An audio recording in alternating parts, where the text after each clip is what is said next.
Hello everyone. Recently, as we all know, Vice President of India has submitted his resignation to the President of India. He becomes the third Vice President to resign before the completion of the term. Now, Article 67 says that Vice President can resign by writing under his hand addressing to the President.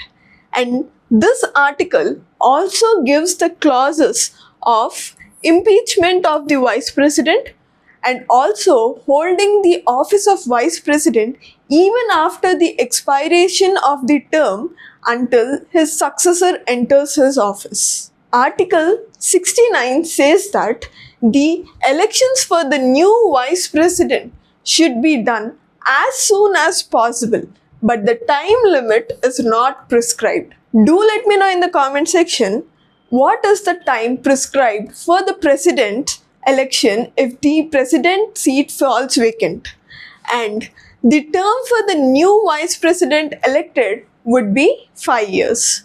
Now, Article 63 says that there shall be a vice president. Article 64 says that the vice president would be becoming the ex officio chairman of the Rajya Sabha. Do let me know in the comment sections if we have any women vice president till now.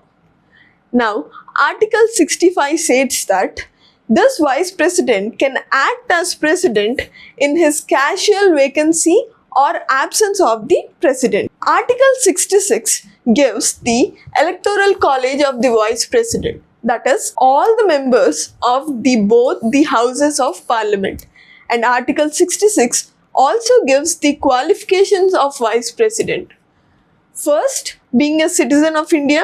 Second, completing the age of 35 years. And the third one is qualified for the election as a member of Council of States. Thank you.